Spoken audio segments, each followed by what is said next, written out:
Hello प्यारे बच्चों, तो आज हम करने वाले हैं वर्कशीट जो कि है आपके किसान चैप्टर से कक्षा 2 सारंगी पुस्तक से।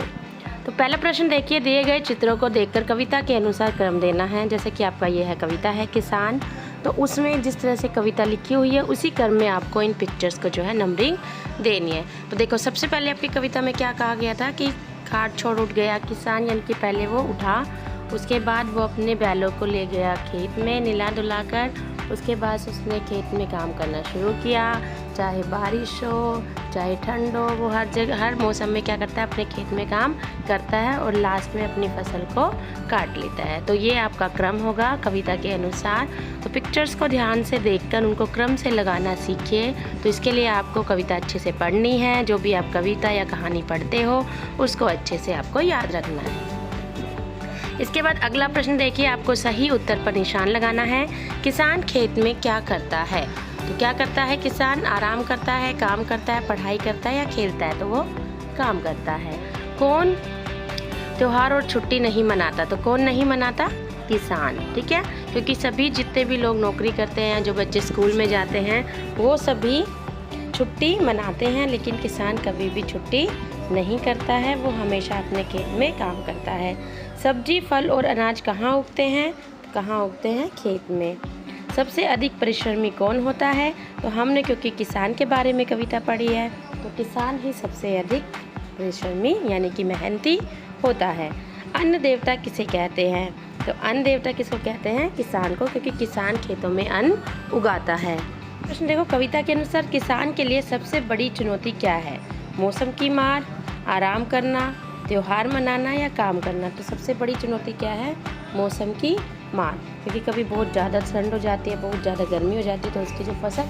अगले प्रश्न में हमें विलोम शब्द लिखने हैं। तो सुबह का क्या होगा? शाम, पूरब का पश्चिम, ज़रा, अधिक, बाहर, भीतर, काम, आराम, गरम, ठंडा। और इससे अगले प्रश्न में हमें पर्यायवाची शब्द लिखने हैं, मतलब उसी का दूसरा नाम। जैसे सवेरा को हम क्या कहते हैं? सुबह। इसी तरह से छुट्टी को हम कहते हैं अवकाश। रखवाली यानी देखभाल करना।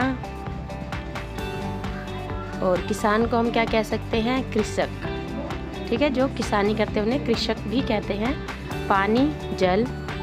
और हम मौन को क्या कहते हैं? चुप। ठीक है, चुप रहना। तो ये हमारे विलोम शब्द और पर्यायवाची शब्द थे। पर्यायवाची शब्द को समानार्थी शब्द भी कहते हैं, जिनका समान अर्थ होता है, यानी कि सेम अर्थ होता है। ओके। और विलोम मतलब एंटोनिम्स यानी विपरीत शब्द, जो उनके उल्टे अर्थ वाले शब्द होते हैं। तो इनको आप याद कर लीजिए अच्छे से, पर्यायवाची शब्दों को भी और विलोम शब्दों को भी। अब हम अपना अगला प्रश्न देखते हैं। अगला प्रश्न है जिसमें आपको कविता की पंक्तियों को पूरा करना है। तो इसके लिए आपको कविता अच्छे से याद होनी चाहिए। जब भी आप कोई कविता पढ़ते हो, कोशिश करो उसे याद करने की। तो ये कविता आपको याद करके और इन पंक्तियों को आपको खुद ही पूरा करना है। अब अगला प्रश्न देखिए, जिसमें हमें वाक्य बनाने हैं।